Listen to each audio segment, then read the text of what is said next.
Cinéma. Écran de l'infini sur lequel se projettent les rêves et les cauchemars. Leur mission, vous faire découvrir des films oubliés, vous faire poser le pied sur des genres plus ou moins inconnus, et au mépris de votre santé mentale, vous faire avancer vers des contrées nanardesques. Le seul hic, c'est qu'ils ne le savent pas encore.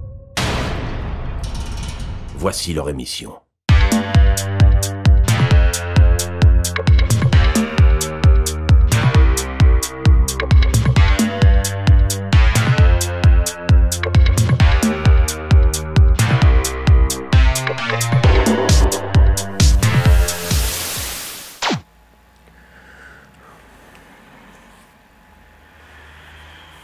Salut Fabien. Salut Mathieu. Alors comment ça va? Bah, c'est pas la forme quoi, Pas tout. J'ai un truc qui va te remonter le moral. Attends 2 secondes. D'accord.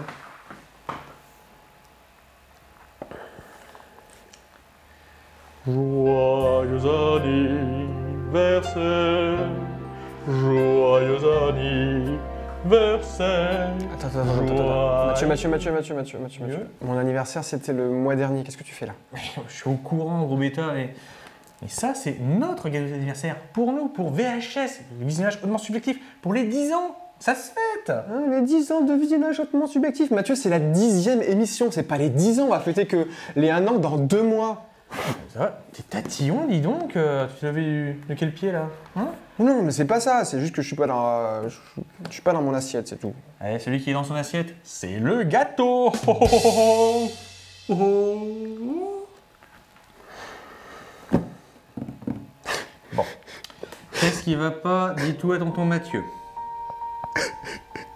C'est pas ça, c'est que j'ai l'impression que l'émission, on l'a mal préparée, celle-là. Parce qu'on s'est pas vu, on a regardé les films chacun de notre côté, et puis j'ai pas de... Ça arrive. J'ai pas trouvé de...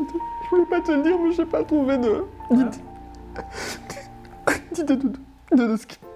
d'idée de sketch pour l'introduction. Ça, c'est un drame, ça. Yes. J'ai réussi. Qui c'est qui avait raison? C'est moi, j'ai réussi. Tu m'expliques ce qui se passe? Bon d'accord, je suis désolé Mathieu. Je devais te faire dire le thème de ce mois-ci, mais sans que tu sois conscient, j'avais parié avec toute l'équipe en fait. Tu sais que t'es con, toi? Eh, c'est bon, je crois qu'il y avait quelque chose qui allait pas pour de vrai. Mais si, tout va bien, c'est juste que j'avais pas d'idée de sketch, je lui ai fait aller, on va tenter un truc, et puis j'ai... T'as sketch? Je garde le gâteau pour moi. Toc! Mais non, mais le gâteau, j'attends le feu rouge en plus, Mathieu. Et bonjour à tous et bienvenue dans cette 10e émission de VHS, Mathieu, 10e émission, et on fêtera, oui, bientôt, nos 1 an d'émission au mois de décembre. Et comme vous l'avez compris, on va parler de quoi, Mathieu, aujourd'hui? Aujourd'hui, on va parler de drame. Oui. Et c'était large comme question, puisque bien sûr, drama en grec, c'est l'histoire. Puisque chaque histoire que l'on raconte, forcément, c'est sur quelque chose qui se passe, un incident déclencheur, donc un drame qui bouleverse tout et sur lequel on doit résoudre. Et on s'est orienté quand même sur Le Bête et Méchant, une histoire avec un côté dramatique dans le sens large du terme, qui n'est pas très joyeux de base, je pense. Oui, tout à fait. Donc maintenant, nous avons choisi des histoires qui interrogent, qui font réfléchir, qui font pleurer aussi, qui amènent de l'empathie, puisque c'est ça le terme drame actuel, en opposition par exemple à comédie ou à tragédie. Exactement. Qui recouvre d'autres façons de penser la mise en scène et la narration. Eh bien, on va commencer par ton film, Mathieu, j'ai envie de dire. Merci. La sélection de Mathieu. Alors, merci Fabien. On va commencer par ma partie. Alors, c'est un film américain et canadien, plutôt un téléfilm, de Peter Werner. Alors, il faut savoir que là, il y a plusieurs titres possibles. Le titre sur lequel je l'ai découvert, moi, ça s'appelle Les Clones, ce qui annonce bien la question qui est centrale. Mais en anglais, dans son pays d'origine, les titres originaux, c'était soit After Amy, donc après Amy, ou No Ordinary Baby, donc un bébé pas ordinaire. Un bébé pas comme les autres. C'est comme ça que ça a été traduit aussi en France. Donc, un bébé pas comme les autres, ça raconte quoi, Mathieu? Alors, c'est l'histoire de 2 parents qui ont perdu leur enfant, Amy, et qui reçoivent donc l'aide d'un médecin qui décide de cloner la petite décédée pour, entre guillemets, la faire revivre tout en sachant que ce serait un nouveau bébé, mais ce serait pour se donner en même temps une nouvelle chance. C'est une manière aussi de ne pas faire le deuil. Et sur ces entrefaits, une journaliste jouée par Bridget Fonda va découvrir le poteau rose et va essayer de mettre ça au public.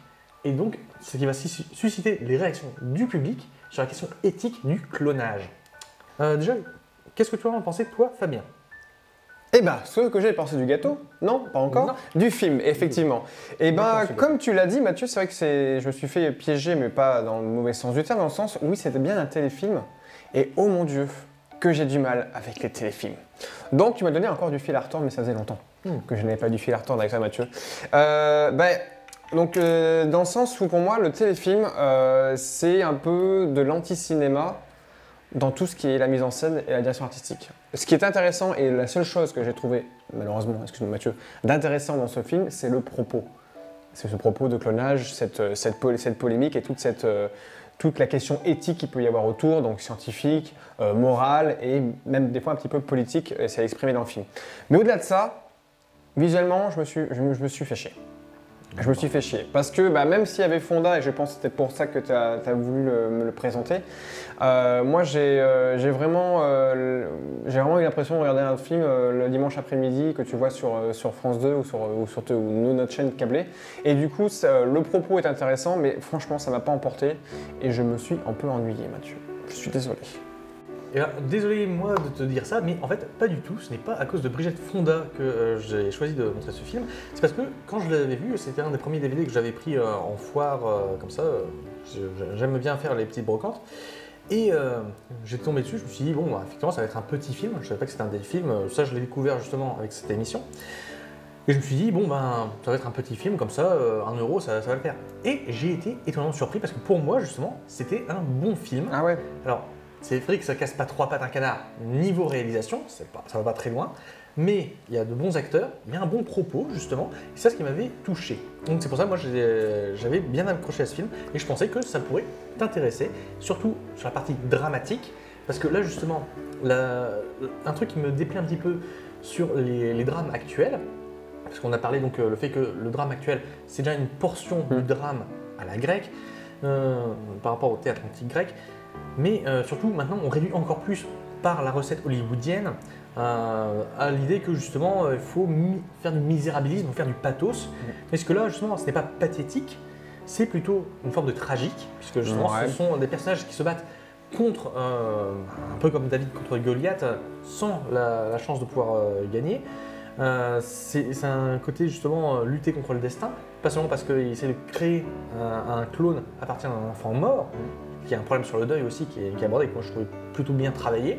Il y avait aussi le côté médiatique, donc pour moi il y a vraiment plusieurs éléments qui s'entrechoquent. Tous les éléments qui s'entrechoquent, donc le côté scientifique, le côté politique, le côté moral et le côté éthique. Donc ça s'entrechoque pas, mais en fait moi je trouve dans ce film-là qu'il a vraiment tous les défauts qu'un téléfilm, tout ce que les téléfilms insupportent. Mais après c'est peut-être personnel, hein. Moi je dis bien, c'est mon avis personnel, c'est que moi un téléfilm, ce qui est chiant, c'est que j'ai envie de dire, c'est plan-plan, mais c'est plan-plan dans la mise en scène, et c'est même un peu cucu en termes d'histoire, je veux dire, tout est convenu, tout arrive, à la fin je l'avais deviné à 10 km quoi. Vraiment, et donc du coup, on passe bien d'étape en étape, c'est pas, en termes de propos, de dialogue et en termes de thématique, c'est intéressant, mais tout ce qui englobe et tout comment on nous le livre, c'est comme si tu m'amenais le beau gâteau que tu m'as amené tout à l'heure, mais qu'à l'intérieur il n'y avait rien. Et pour moi c'est ça, c'est que, il est beau visuellement, il y a un beau fond. Il est bon ce gâteau. Et il y a un beau fond, mais le film, au final, j'en ressors déjà ennuyé parce que j'ai vraiment la mise en scène. Excuse-moi, est-ce que tu trouves qu'il y a vraiment un parti pris? Est-ce qu'il y a les cases sont vraiment des choses? Il y a un petit quelque chose. Alors c'est surtout du film efficace plutôt que du film effectivement cinématographique au sens de la cinématographie, de l'art cinématographique. Mais ensuite, disons ça fait le café pour moi. Ça fait le café, mais comme je n'aime pas le café, c'est peut-être pour ça aussi. Moi non plus, j'aime pas le café, mais moi j'aime bien ce film. Donc non, eh ben écoute, ce sera peut-être la première fois qu'on sera pas du tout d'accord sur un film. Peut-être, oui. Donc voilà. Que le Hobbit. Ouais, mais le Hobbit, j'étais content de le connaître quand même. Tu vois, là c'est différent. Là c'est juste que je me suis ennuyé devant un film qui avait un propos intéressant. C'est ça qui me frustre. Donc là, c'était pourquoi c'était le côté médiocre.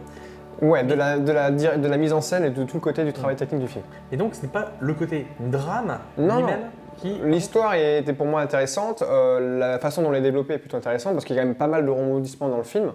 Mais après pour moi je trouve ça convenu et ça vraiment ça devient le cliché du téléfilm vraiment qu'on peut voir à la télé. J'ai rien contre ceux qui regardent les téléfilms, mais c'est juste que pour moi ce n'est pas une œuvre comme un film du cinéma peut l'être. Pardon.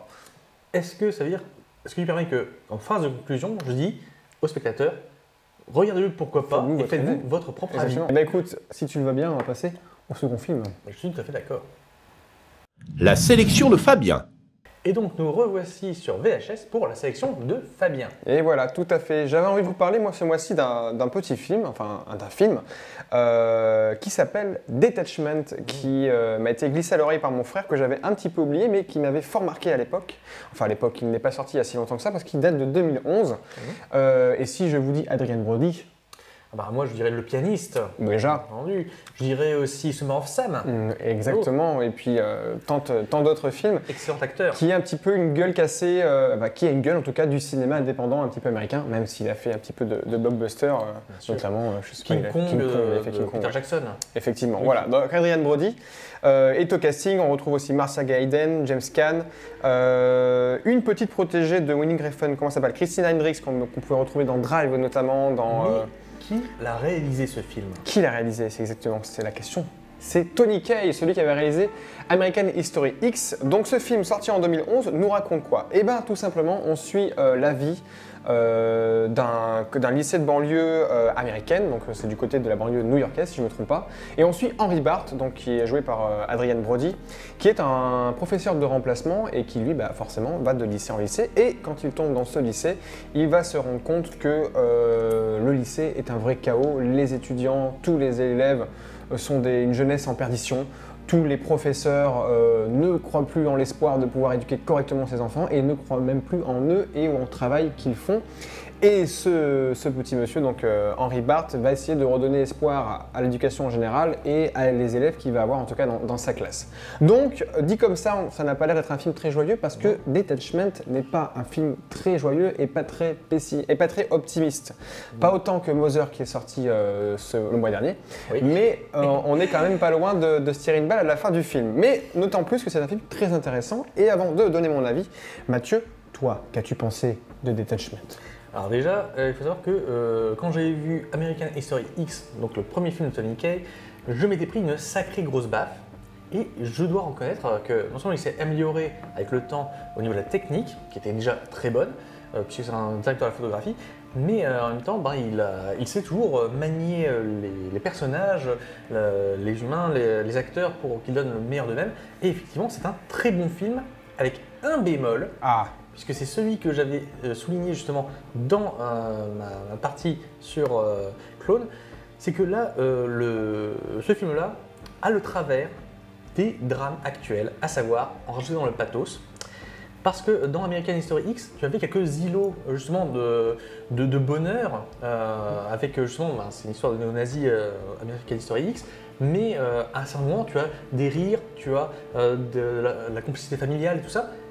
Par contre, dans Detachment, il faut accrocher sa ceinture parce qu'il n'y a que de la merde. Mais il n'y a qu'une petite séquence à peu près joyeuse. Oui, tout à fait. C'est quand le personnage, parce qu'au long de son parcours, il va croiser et héberger quelque temps une jeune prostituée. Et il y a juste une petite session où ils sont à peu près contents tous les deux et qu'il se passe une petite scène de vie, mais tout le reste, c'est vrai, on peut mettre un gros nuage avec de la pluie, je pense que il y a aussi quand ils se retrouvent à la fin, là aussi, il y a un câlin. Cul avec Erika. Voilà. Donc pour toi, ça tourne dans le pathos, mais moi, Clone pas. Alors, Clone moins, parce que justement, il offre simplement des pistes, mais ne répond jamais. C'est-à-dire qu'il donne au spectateur la possibilité de se faire sa propre opinion. Parce que Detachment, justement, en fermant son histoire, même si on se dépistait à un moment, mais chaque personnage, parce qu'en fait, c'est pas seulement le drame de Henry Bart qui est représenté. C'est tout le lycée en général. Voilà. Il y a aussi la directrice qui doit être virée. Il y a un professeur qui est tellement désespéré qu'il s'accroche à son grillage en pensant être invisible, tellement il se sent malheureux. Les élèves aussi qui ont très peu de lueur d'espoir et puis se concentrent dans leur stéréotype de base, on va dire. Mais à chaque fois, justement, leurs histoires sont terminées, en quelque sorte. On n'a pas quelle pourrait être la suite. Alors en fait, moi, ce que j'ai trouvé intéressant dans le film, en tout cas la version surtout la mise en scène de Tony Kaye, là on frôle limite dans sa mise en scène, parfois le documentaire, voire même limite le documentaire, parce qu'en fait on a même des extraits. Par exemple, au début du film, je ne sais pas si tu te rappelles, on voit des confessions face cam, qui sont des vraies confessions de vrais professeurs de l'époque. Et donc du coup, il y a un mélange entre tout ça, et la caméra est toujours à l'épaule ou mobile. Il y a très peu de plans fixes, caméra soignée avec des panneaux tout lisses. C'est vraiment beaucoup de caméras au point. On a un mélange. Ouais, moi je trouve que la mise en scène en fait mélange bien ça, et on a un côté ultra réaliste qui souligne ce côté hyper pessimiste, hyper fataliste du film, parce que c'est vrai que comme tu le dis Mathieu, je suis d'accord avec toi, ce film est très fataliste parce qu'il y a en fait chaque personnage va avoir au fond d'eux une lueur d'espoir, mais le problème c'est qu'ils savent très bien que en fait ils se disent on n'y arrivera jamais, ça va jamais changer. Même si j'aide un personnage, il va m'arriver quelque chose juste après. Et du coup, voilà, tout est hyper noir de café, encore une fois, on peut retenter. Hyper noir de café, mais moi, c'est ce qui m'a plu dans le film. Peut-être parce que j'ai un petit côté aussi fataliste sur certaines choses dans la vie. Mais du coup, moi, c'est ce qui m'a marqué. Je trouve pas, par contre, qu'il soit pathos. Je trouve au contraire, la facilité d'être fataliste lui ne nous donne pas forcément. Je suis un peu déçu de la fin. C'est vrai que la fin, il se passe le climax, c'est le plus gros drame de ce drame-là, entre guillemets, sans spoiler. Une histoire de gâteau d'ailleurs aussi, c'est marrant, petit clin d'œil. Et après ceci, on a une petite ouverture d'espoir avec cette deuxième séquence d'un autre personnage qui le rejoint pendant l'histoire. Mais la fin se finit un petit peu en queue de poisson. C'est vrai qu'il n'y a pas trop d'évolution de personnage. En même temps, c'est un petit peu logique parce que justement, c'est ça justement le côté pathos. C'est que dans le pathétique, les personnages ne peuvent pas évoluer. Ils ne sont que dans leur souffrance. Ouais. Alors que justement, le principe du tragique, c'est que sa souffrance devient sublime, ou bien dans le style épique ou héroïque, c'est que justement on dépasse sa souffrance pour atteindre un nouveau bonheur.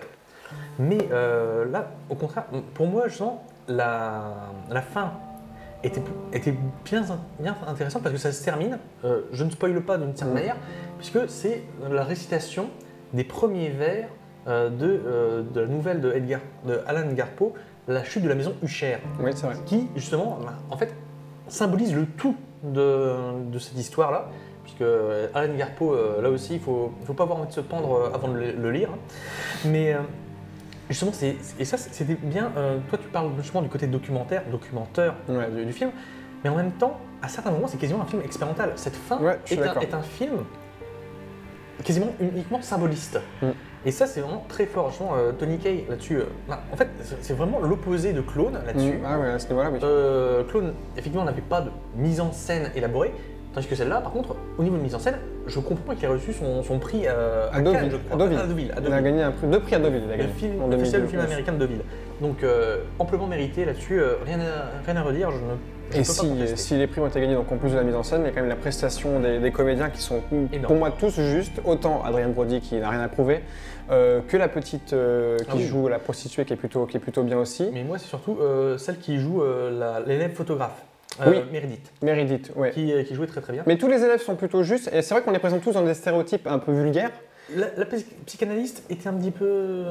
j'ai eu un peu de mal. Avec la psychanalyste. Mais ça, tu vois, je me contredis peut-être par rapport à ce que j'ai dit tout à l'heure. Les seuls personnages qui ont des évolutions, plus ou moins bonnes, ou plus ou moins optimistes, ce sont les élèves en fait. Oui. Parce que tu regardes le dernier discours du professeur à la fin face à cet élève qui va quitter, ils ont tous, ceux qu'on a suivis, ils ont tous eu une évolution plus ou moins symbolique. Là, c'est un petit peu obligatoire. Entre guillemets, là, c'est un trope. C'est-à-dire, un trope, c'est un peu l'équivalent d'un cliché, mais en moins péjoratif. C'est-à-dire une figure récurrente dans la narration. Un film d'école, surtout dans le cinéma américain qui a une question obligatoire de happy end, en quelque sorte, ne peut pas faire l'impasse sur comment est-ce qu'un enfant, ou un adolescent, c'est-à-dire un pas encore adulte, grandit et devient adulte. Donc forcément, il doit y avoir une réponse. Et là-dessus, donc forcément, il y a évolution. Et là-dessus, effectivement, c'est intéressant. Donc, si vous voulez vous faire une soirée à vous miner le moral en regardant ce que aurait pu être l'école si vous l'avez bien vécu, je pense qu'on peut mélanger. On peut commencer par Detachment et finir par Elephant de Gus Van Sant. Je pense qu'à la fin de la soirée, Entre les deux, on va faire Entre les murs et Être et avoir. mais voilà. Être et avoir, c'est plutôt choupi. Ou encore, moi, mon film préféré sur les films d'école, Ouais. c'est The Substitute 1. Lorsqu'il y a un mercenaire qui va enquêter dans un trafic de drogue dans une école. Ah, c'est génial. Je n'ai pas vu. Tu me le je passerai, tu je me le passerai. conseilleras. On regardera ça. Eh bien, écoutez, en tout cas, moi, je vous conseille Detachment. Mathieu, je crois aussi quand même. Oui, totalement. Eh ben, très très bien. Eh ben, en parlant de drame, on va accueillir avec joie par contre 2 invités, mais qui vont nous parler aussi d'un film plutôt dramatique. Carrément. Eh ben c'est parti, 1, 2, 3. L'invité du jour. Et on est de retour sur le plateau avec nos deux invités ce coup-ci, pour donc parler de Clémence, le troisième et dernier film de Jean-Pierre Hamon, qui est donc ici, et surtout qui a comme ça Clémence de Bonny. Qui est la première femme de VHS. Enfin, en tant qu'invité, c'est la première qu'on invite. Ah bon? Et ouais, c'est la première, donc c'est un peu la Ève et le Adam de notre soirée. Merci à toi de venir nous illuminer. Donc prenez bien le micro quand vous parlez, parce qu'on est un peu limite niveau technique de son aujourd'hui, mais on va y arriver. On va y arriver sans problème. Pas de problème. Donc volez-vous le micro, ça sera plus simple. Donc oui, donc Clémence, qui est ton troisième film, comme Mathieu vient de le dire, Oui. qui est un moyen métrage. C'est un moyen métrage, oui, puisque normalement le film par lui-même sans le générique qui devrait durer 24 minutes, plus environ 3 minutes de générique, donc ce qui nous fait un 27 minutes. Bon ben voilà, on est... Donc des petits courts-métrages de 2-3 minutes, je suis passé carrément Donc un grand pas. 27 minutes, grand pas, énorme pas géant pour le cinéma nantais. Et effectivement. Et pour Clémence, c'est son premier rôle. C'est ça, Ah. exactement.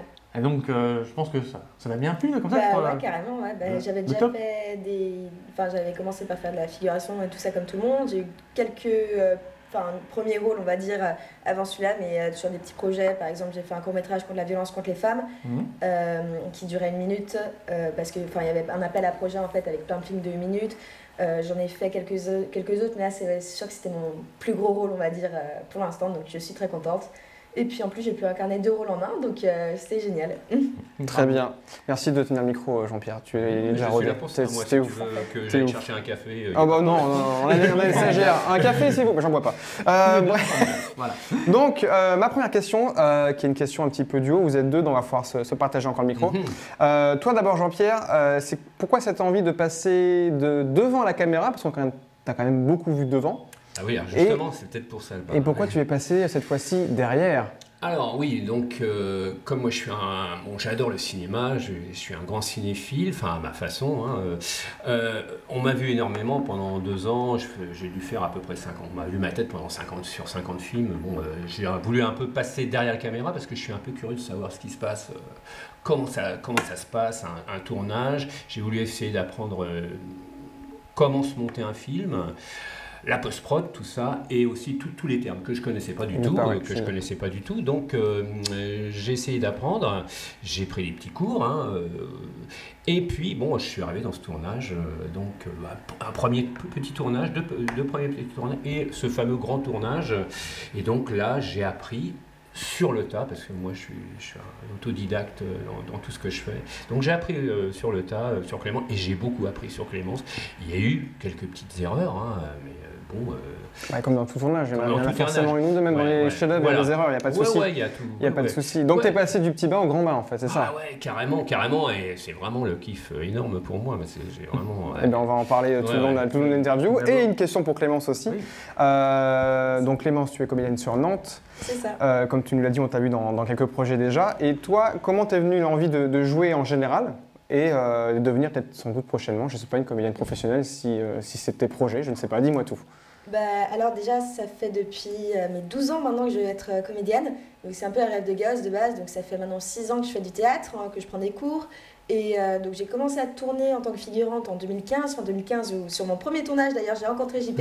Donc on était tous les deux figurants. Et puis du coup, je lui ai demandé s'il n'avait pas 2-3 petits contacts à Nantes, parce que ça faisait 1 an que j'essayais de trouver des tournages. Et j'ai vachement galéré vu que Il y a un résonante, mais il est tout petit, donc faut le Et trouver. puis, pas Il est bien, ouais. bien gardé, on va dire.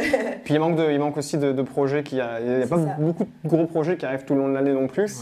Donc Voilà. c'est Donc, pas évident. Si on ne connaît pas des gens du cinéma, faut s'accrocher quoi pour le début. Et puis après, ça a fait effet boule à neige. Je suis allée à des cours en bar, je suis allée à des réunions, et puis je fais la figuration, silhouette, petit rôle, et puis là, plus gros rôle. Et maintenant, j'ai 2-3 projets en attente, donc c'est cool. Et puis l'an prochain, je vais monter sur Paris, histoire de faire une école.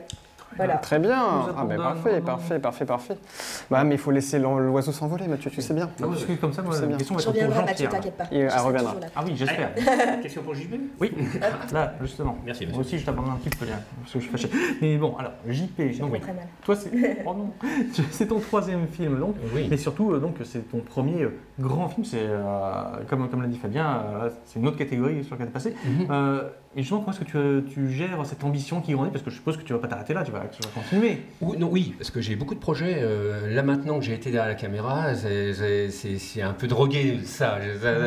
C'est vrai que quand on commence un projet Oui. dans le cinéma en général, c'est dur de s'arrêter dans le sens où on a toujours envie de tester un nouveau truc. Moi, comme j'adore le cinéma, bon, c'est vrai que c'est bien d'être devant la caméra, tout ça, on apprend son texte, c'est bien, mais derrière, c'est encore mieux. C'est un autre monde. encore mieux parce que tu ponds ton scénario et tu vois ton scénario qui se transforme en image. Et c'est ta petite histoire qui se transforme. Bah, c'est ton bébé, c'est un bébé. Un film, c'est un bébé. Moi, je le considère un peu comme ça. C'est mon bébé, voilà. Donc, j'ai pondu cette première histoire, mais j'ai pas fait un thème. C'est un peu sur la drogue, hein, mais moi, j'ai pondu cette histoire autour de Clémence. J'ai pas voulu dire, tiens, on va parler du thème de la drogue. Absolument faux. J'ai pris Clémence. Parce que donc j'avais vu une photo d'elle dans l'affaire Green et je l'ai vue à bicyclette, c'était une photo d'Alice Bouillet d'ailleurs, elle avait une superbe robe et tout. Mince, ça me donne un petit. Ça donne une idée. Ouais. Bicyclette, qu'est-ce que j'ai pensé avec bicyclette? J'ai pensé au générique de début et de fin du Vieux Fusil, je voyais Romy Schneider, Philippe Noiret, donc au loin sur une petite route. Et mon film commence exactement comme ça. D'accord, mais on verra ça, parce qu'on ne l'a pas encore vu. On a vu que Voilà. là, vous voyez des images depuis peut-être tout à l'heure du teaser, et le film n'est pas encore sorti réellement. Oui, mais On en ça parlera c'est tout à l'heure. Bon, Mais non, mais c'est pour dire que voilà, nous, on l'a pas encore vu, donc on Voilà. attend de voir cette ouverture en référence. Alors. Et toi, Clémence, comment tu vas gérer dans la prochaine Romy Schneider, quand même? Oula, mets pas la charrue avant les bœufs, hein, premièrement. Pour l'instant, je fais juste des courts-métrages, bénévolement sur Nantes et tout ça. Et puis après, on verra si j'arrive à en vivre. Voilà, ce serait bien déjà. Si je peux manger, ce serait un bon début, on va C'est le dire. plus important, et on te le souhaite de toute façon. Mais... Parce que c'est quand même bien de manger. Voilà. Donc si je peux déjà en vivre, ce serait pas mal. Et puis voilà. Et bon, si après, je peux lancer une carrière importante après, ce serait bien aussi, mais bon, mon but, c'est pas d'être connu, c'est vraiment de faire du cinéma, parce que pareil, comme dit Jean-Pierre, le cinéma, quand tu t'y mets, t'arrêtes pas, quoi. Et puis, donc moi, plus j'ai de tournage, plus je suis heureuse, et puis plus je tourne de rôles différents, tout ça, voilà, c'est vraiment ce que j'aime dans la vie, et c'est vraiment pour ça que je veux faire du cinéma, et pas pour devenir célèbre. Voilà.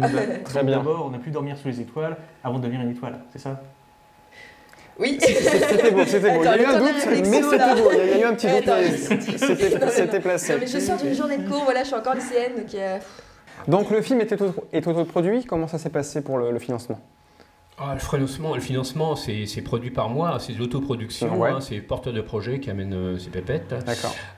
Donc comme c'est un film entièrement bénévole, et je remercierai jamais assez les 60 et quelques personnes qui sont venues sur mon tournage gentiment et gracieusement. Donc restez bien jusqu'à la fin du générique Voilà. pour leur donner honneur, s'il vous plaît. Oui, d'ailleurs, j'ai préparé une longue liste. J'espère que mon générique ne va pas dépasser les 3 minutes parce que j'ai énormément de personnes à remercier. Bon. Voilà. Quand on aime pas. Voilà.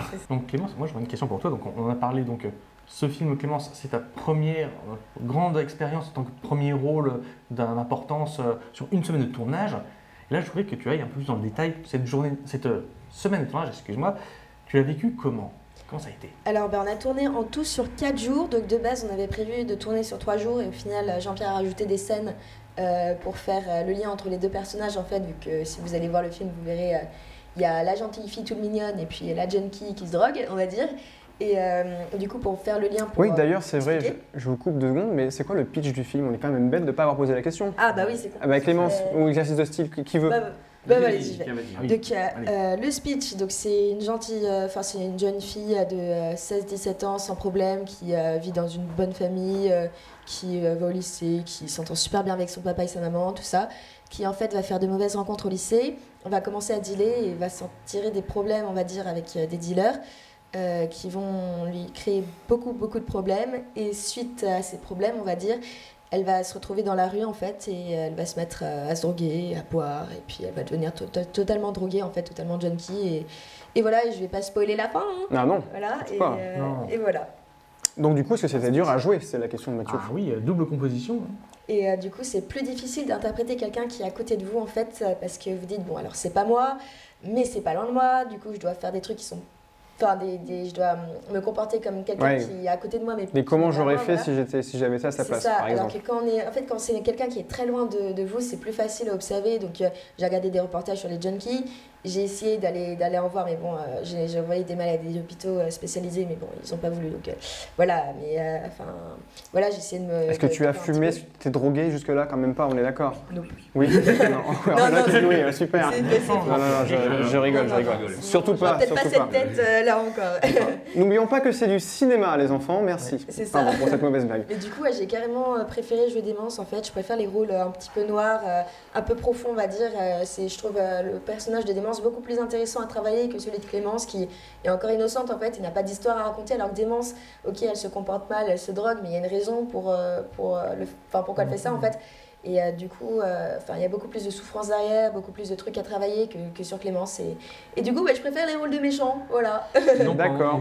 Donc l'avant-première du film, ça sera au Théâtre du Sphinx le 20 novembre prochain, donc à 20h30, mais sur invitation entre guillemets, donc n'hésitez pas à contacter Jean-Pierre pour qu'il puisse vous faire venir, tout simplement. Et après, je pense qu'il sera, donc tu m'as dit qu'il sera en ligne à quelques jours, fin de l'année? Oui, c'est-à-dire que donc on va avoir une avant-première ou 2 ou 3 projections comme ça privées, et ensuite on va le mettre en ligne pendant 48 heures, soit sur sur une plateforme, un site avec un code ou un site qui est archi connu sur internet quoi. Et ensuite il va partir en festival et là j'espère que peut-être qu'on recevra peut-être un prix ou deux de temps en temps, mais je pense que Clémence, rien que pour sa prestation, je pense qu'elle aura quelque chose. Et je croise les doigts. Chers spectateurs, donc allez faire bon accueil à Clémence.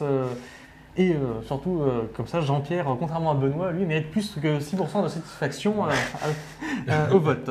Décidément, ce Mathieu et la politique. C'était trop facile. Donc, vous connaissez très bien la gimmick de l'émission. Vous allez piocher le thème de l'émission du mois prochain. Donc, au mois de novembre, on se retrouvera pour l'émission numéro 11. Et donc, je sors mes petits papiers. Attention avec les thèmes rudement écrits par le CNC. Je ne sais pas. Peut-être. C'est une conspiration si ça se trouve. Donc, allez, la main innocente. La main innocente de Clémence. La main innocente. Sans regarder, ne triche pas. Je regarde plus alors. Celui-là, attends, je crois. Oui, t'en as un. Qu'est-ce que c'est? Thriller. Ça sera les thrillers. Donc le mois prochain, nous parlerons de thriller. Bah écoute, on va trouver ça. Le thriller, là, ou le film Non, le genre, le thriller. Le genre, oui. C'est que des émissions à genre. Une petite idée. Bah très bien, garde-la, parce que moi je n'en ai pas encore, mais ça viendra. Et bah écoutez, en tout cas, on vous remercie d'être passé, d'être venu. Elle nous a rendu visite, ça nous fait très plaisir. Et on se retrouve du coup, Mathieu, n'est-ce pas, le mois prochain. En novembre pour les thrillers.